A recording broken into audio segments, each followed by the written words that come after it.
최봉석이라고 유명한 목사님이 있었습니다. 별명이 최권능이었지요. 최봉석이라는 본명보다는 별명 또는 애칭이었던 최권능으로 훨씬 유명했습니다. 그분은 전도 나가면은 다른 건 안 하고 그냥 한마디만 딱 외쳤는데요. 예수천당이라는 소리였습니다. 국악의 긴 말을 좀 알고 싶거든. 당신이 직접 성경 보라. 이런 의미였다고 합니다. 그런데 단순하게 예수천당만 외치는데 그분의 예수천당이라는 이 말에는요, 엄청난 힘이 있었다고 합니다. 때로는 예수천당 외치니까 말 타고 있는 사람이 떨어져서 기절을 하게 됐다고 합니다. 또 최봉석 목사님이 예수천당이란 그 한마디로 세운 교회가 80교회가 넘는다고 합니다.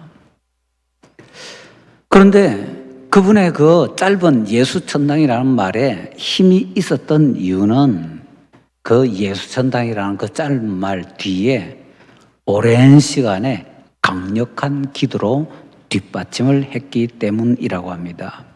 그래서 예수천당 소리를 듣고 말에서 떨어져 기절했던 사람이 최 목사님의 기도를 통해서 살아나게 되고, 심지어는 어떤 농촌 지역에 가서는 송아지가 죽었는데 그 송아지 기도해서 살려달라고 요청을 받아서 3일 동안 죽은 송아지 붙잡고 기도해서 그 송아지가 살아났다는 그런 기록도 있습니다. 그 시대는 이 시대와 좀 다릅니다. 뭔가 듣는 것이 굉장히 귀한 시대였습니다. 그래서 들을 것만 있으면요, 사람들이 우르르 몰렸습니다. 그런데 이 시대는 그러지가 않죠. 들을 게 너무 많습니다. 들을 것만 아니라 볼 것도 너무 많습니다. 그래서 이 시대는 옛날하고 다르다라는 것을 좀 기억을 해야 될 겁니다. 저희 어릴 때 생각이 납니다. 동네에 텔레비전이 거의 없었지요.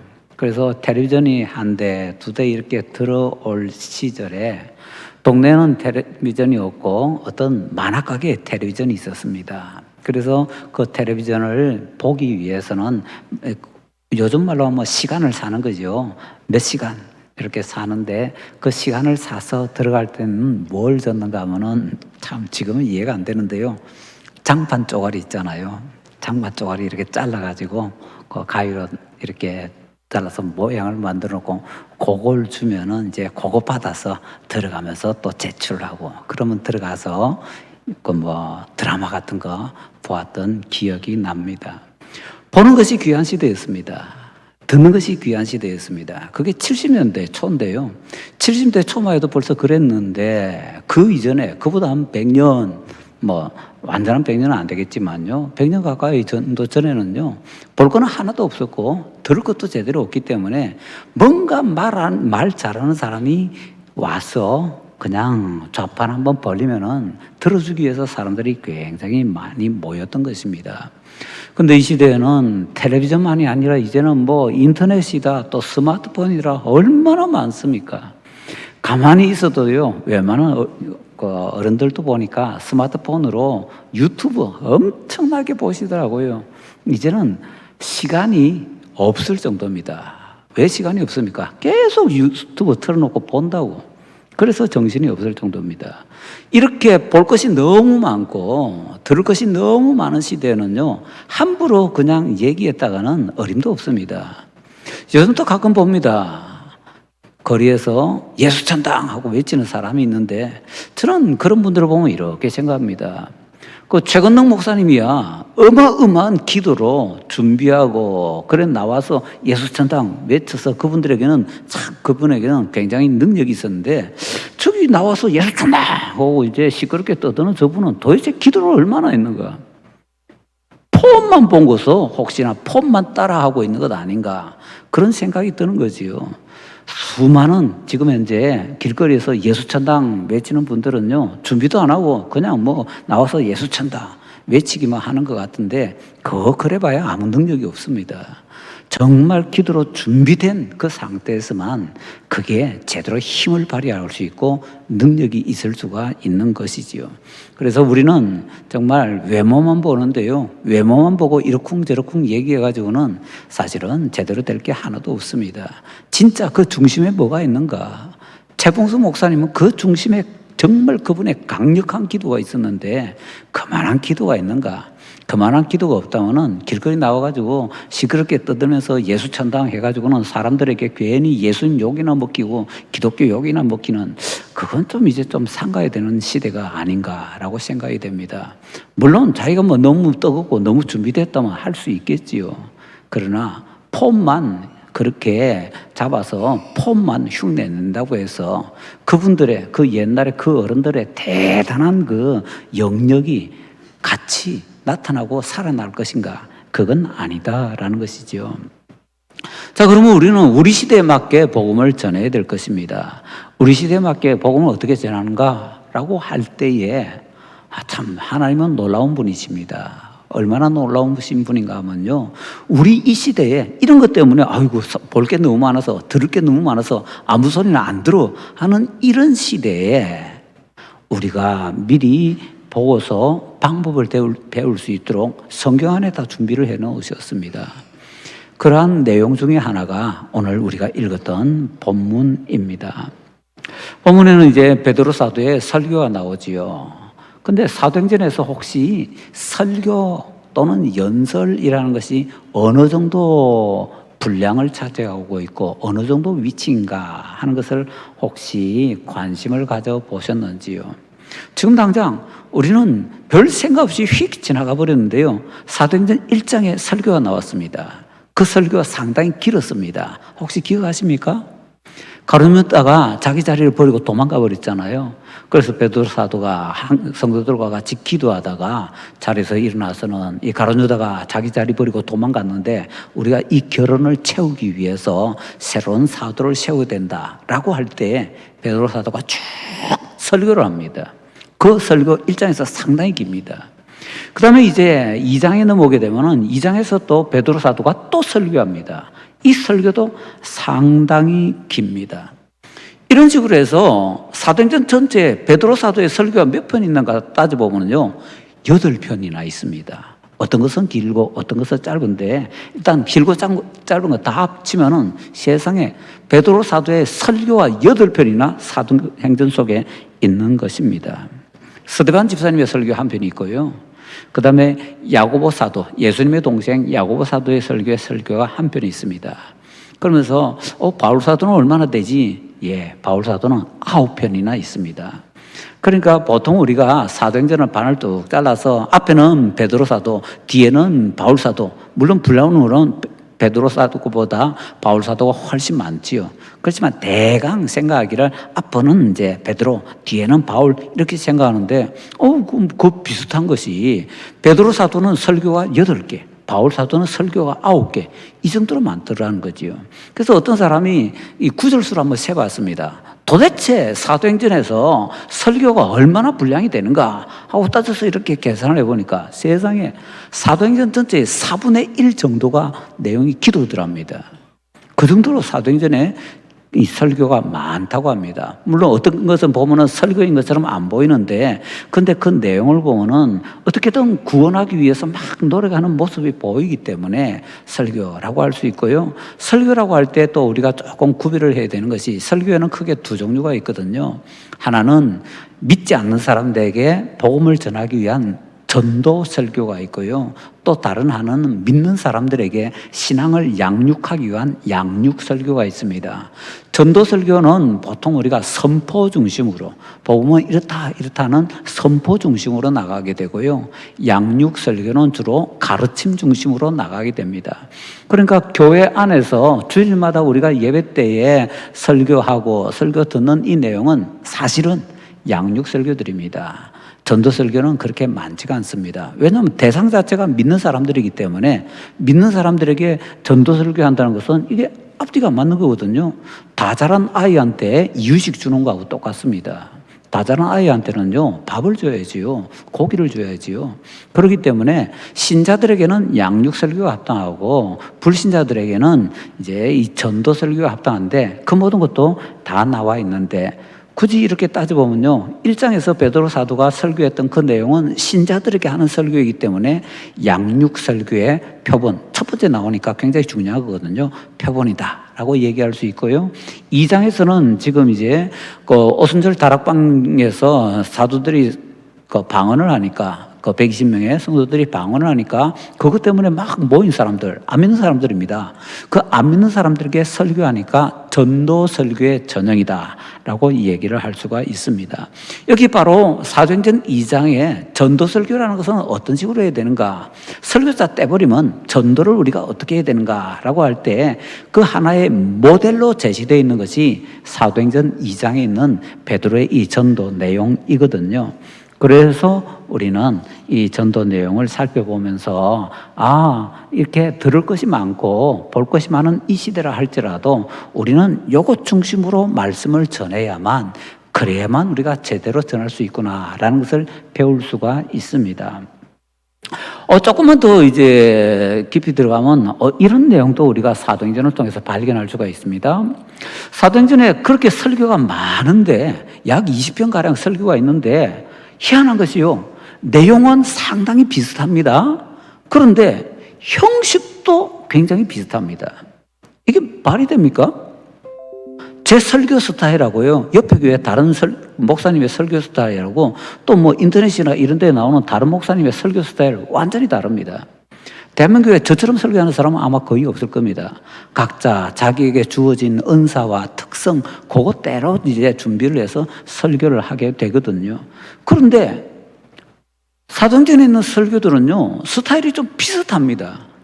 그래서 어떤 학자들은 이렇게 얘기합니다. 사도행전에 있는 설교는 베드로 사도, 바울 사도가 설교했던 것을 요약한 것이 아니고 누가가 바울이 설교했다, 어디에서 설교했다, 그러면 그걸 가지고 와서는 그때 이런 설교 했을 것이야 라고 누가가 창작을 했다, 뭐 이런 식으로 얘기합니다.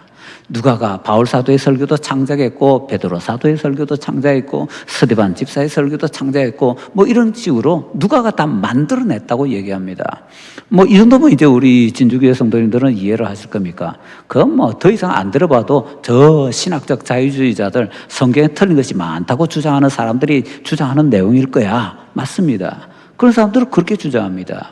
그런데 우리는 받아들이고 믿기로 바울 사도가 설교했던 것 요약이 들어와 있는 것이고 베드로 사도가 설교했던 것에 요약이 들어와 있고 뭐 스데반 또는 뭐 야고보 사도, 그분들의 설교가 요약되어서 들어와 있다라고 우리는 그렇게 생각하고 그렇게 믿습니다. 실제로 그게 맞습니다.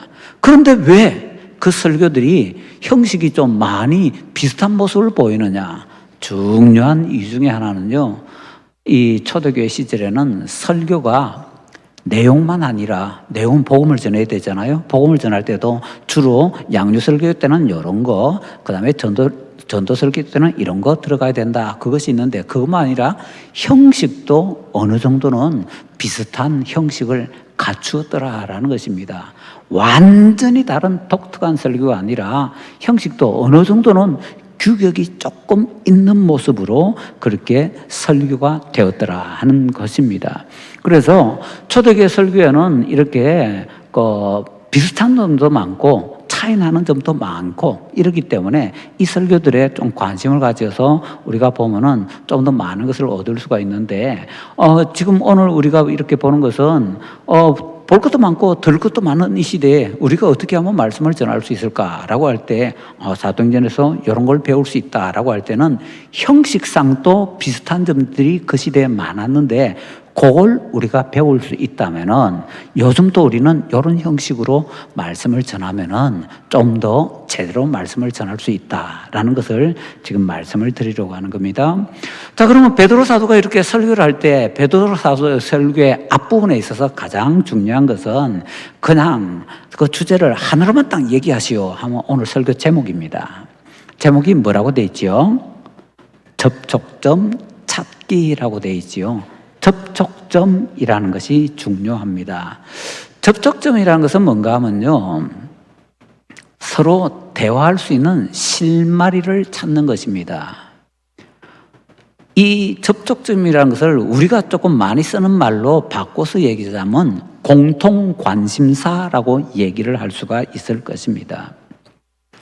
누군가 잘 모르는 사람이 서로 만나서 대화를 하려면, 아니 아는 사람들끼리도 서로 만나서 대화를 하려면요, 관심사가 같아야만 서로 대화가 이어져 나갑니다. 이 사람은 이 얘기하는데 저 사람은 저 얘기하면요, 대화가 안 됩니다. 서로 말이 말되게 이어지려면요, 관심사가 같아야 됩니다. 그래서 공통 관심사가 필요한데 이 공통 관심사에 대해서 우리가 조금 주의를 기울여야 이 사람이 이것에 관심이 있구나 라는 것을 알아야 공을 가지고서 그 사람들에게 딱 던져줄 때 그 사람이 오호 하고는 그걸 탁 물게 된다는 거죠. 말하자면은 낚시할 때 그 미끼, 이값을 쓰잖아요. 그 미끼로 사용하는 것이 뭔가 하면 접촉점이라는 것입니다. 이 접촉점이 본문에서는 어떤 것인가 하면은 방언입니다. 사람들이 이제 예루살렘에 성지순례 왔습니다. 그런데 뭐가 떠들썩해 하고 뭐야? 하고 이렇게 보니까 저기 한 무리가 막 기도를 하고 있는데 기도하는 사람들이 막 언어가 다른데 다른 나라 말은 모르겠고 내가 어릴 때부터 자라났던 우리 동네 얘기가 막 말이 들려오는 겁니다. 근데 그 소리가 막 하나님을 높이고 찬양하는 하나님 나라의 큰 일을 얘기하는 것이네요. 이게 뭐지? 그러고 나서 이렇게 보니까 저 사람들은 별로 교육도 안 받은 억양이나 이런 거 보니까 저 갈릴리 사람들이라고 하는데 갈릴리 사람 같은데 저 사람들이 우리가 나온 곳은 상당히 멀리 떨어져 있는 곳인데 우리 언어를 얘기하고 있지? 그래서 다른 애들도 궁금해가지고 몰려있는 거죠.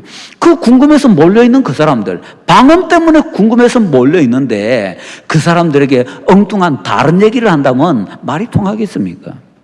방언 때문에 호기심이 생겨서 몰려있는 사람들에게는요, 이 방언은 하고 얘기해요. 뭐? 하고는 호기심을 가지고서 같이 대화를 할 수가 있는 것이죠. 이런 것이 바로 접촉점이라는 겁니다. 예수 천당! 하고 소리만 쳐가지고는 이 시대에 별로 소용이 없다라고 말씀드린 것은 접촉점이 없기 때문입니다. 나는 전도한다! 그거는 하나 얻을 수 있겠죠.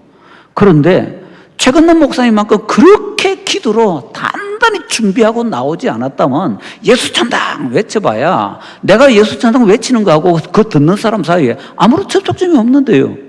접촉점이 없다면 접촉점을 이길 수 있는 최근남 목사님 같은 기도 준비가 어마어마하게 준비되어야 되는데 그것도 아니고 그냥 예수 천당 소리만 나와서 내렸다 질러버리면은 듣는 사람 귀에는요, 소음고개밖에는 아무것도 안 된다는 거지요.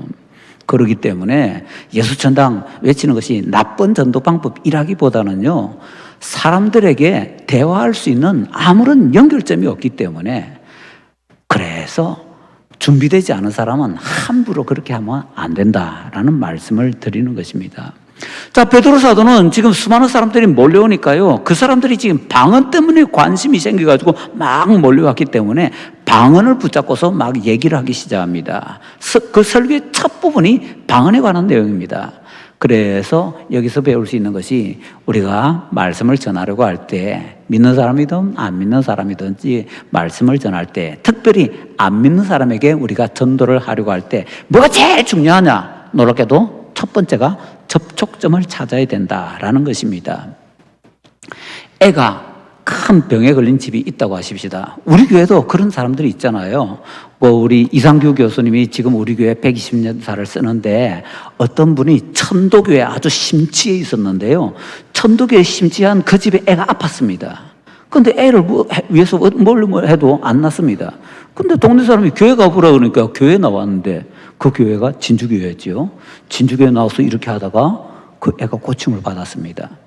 자, 거기서도 접촉점이 뭐였는가 하면요, 애가 아픈 겁니다. 애가 아픈 것이 접촉점인데 이렇게 애가 아픈 문제가 있는 사람은 예수님께 나가 보시오. 그래야 대화가 통하는 거죠. 그런데 애가 아픈 집에 가가지고 출세하려면 하고 얘기해봐야 어디 씨알이나 먹히겠습니까? 애가 아파서 온통 관심이 애 아픈 것밖에 없는 사람한테 출세가 어떻고 돈 버는 게 없고 건강이 어떻고 아무 쓸모 없는 겁니다. 그냥 애 아픈 그것만 딱 던지면은 바로 그것이 접촉점이 되어서 전도는 바로 쉽게 일어날 수가 있다라는 것이죠.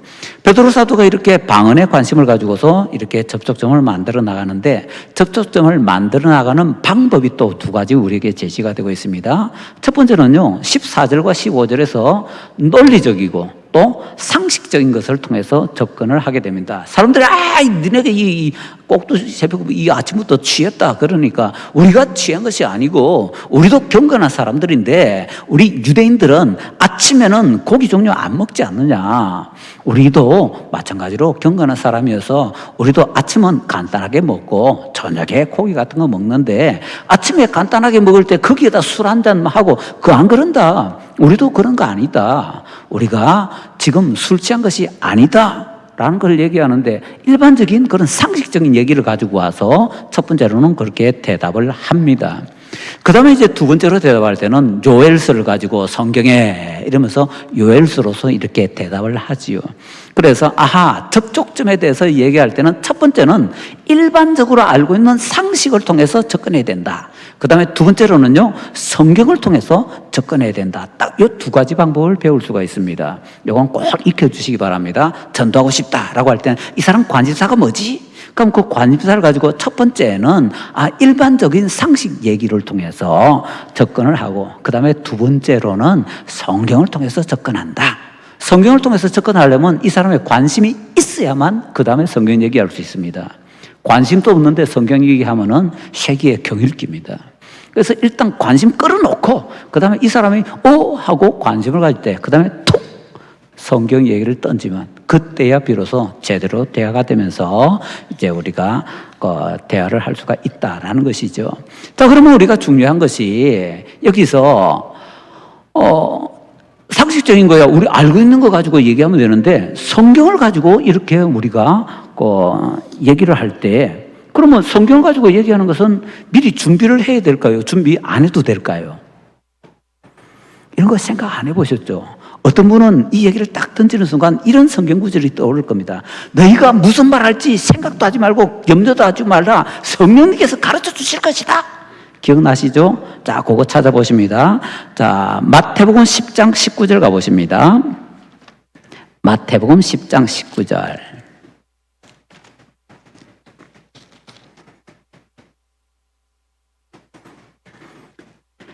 너희를 넘겨줄 때 어떻게 또는 무엇을 말할까 염려하지 말라. 그때 너희에게 할 말을 주시리니. 자, 이 말씀은요, 우리가 미리 준비할 필요 있다는 겁니까? 없다는 겁니까?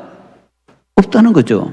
그런데 항상 이런 말씀이 나올 때는요, 앞뒤를 잘 따져봐야 됩니다. 그냥 그저만 달랑 잘라가지고 토막 내서 이것만 내 원하는 대로 보시면 안 되고요. 다시요, 염려하지 말라 하고 하는데 그때 무슨 말을 할까? 이것은 어떤 것에 대한 내용의 말인가? 나에 대한 내용의 말입니다. 나에 대한. 내가 지금 뒤로 쓰잖아요. 가서 이제 고난을 당하게 생겼습니다. 그때 나를 변호하기 위해서 뭔 말을 할까? 연구하지 말라는 겁니다.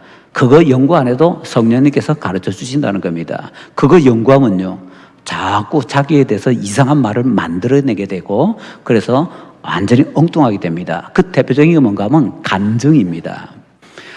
우리 요즘 간증 집회하고 다닌다는 사람들이 굉장히 많습니다. 그 사람들의 특징은요, 초기에 10년 전에 간증했던 거하고 지금 간증하는 거 들어보면요, 내용이 굉장히 달라져 있습니다. 내용이 굉장히 다릅니다. 왜 다릅니까? 똑같은 경험에 대해서 얘기하는데 느낌이 달라졌습니까? 아니요. 자꾸 그걸 간증을 하면서 다니다 보니까 조금씩 붙는 겁니다.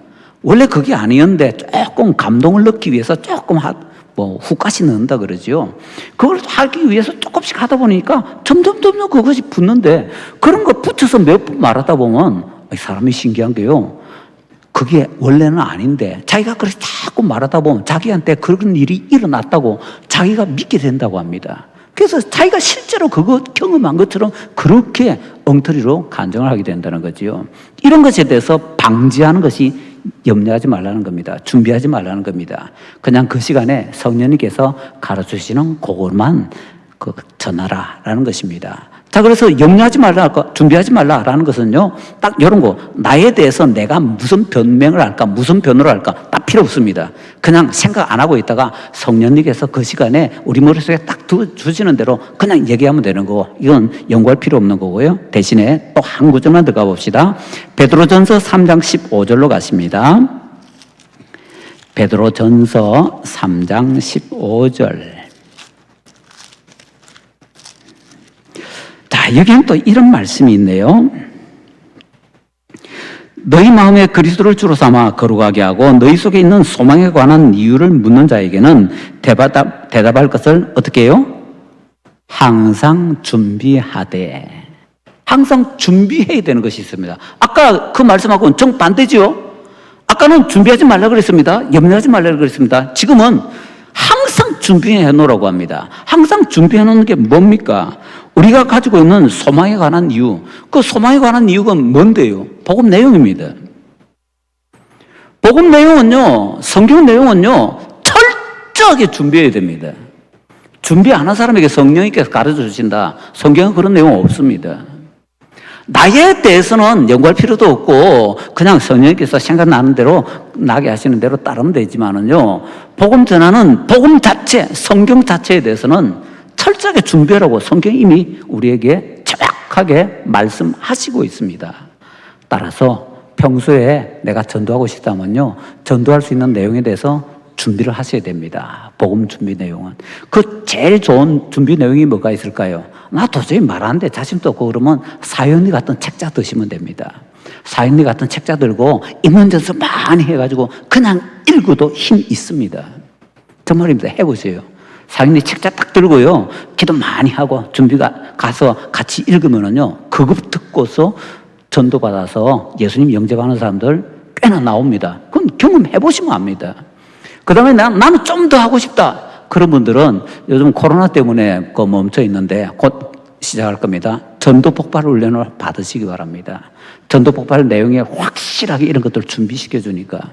자, 그래서 이런 식으로 해서 딱 준비가 되면 그 다음에 언제든지 쓰임을 받을 수 있는데, 접촉점을 찾을 때 그 접촉점이 상식적인 것, 그 다음에는 복음의 내용에 대한 것, 성경에 관한 것 두 가지로 준비되는데, 이런 것들을 잘 준비하고 나에 대해서는 신경 쓸 필요 없고 성령님께서 그냥 생각나게 해주시는 대로 그것까지만 딱 하면 된다라고 정리를 하면 되겠습니다. 자, 그러면 우리가 복음을 전할 수 있는 가장 중요한 기초는 접촉점 만들기인데요, 이 접촉점 만드는 것을 이렇게 한번 살펴보았습니다. 주님께서 우리에게 은혜를 베풀어 주셔서 복음을 우리가 알 때 좀 전할 수 있도록 조금 우리가 제대로 기억하기 위해서 끙끙거리며 공부도 하고 연구도 할 수 있는 그런 열심을 허락해 주시기를 간절히 바랍니다.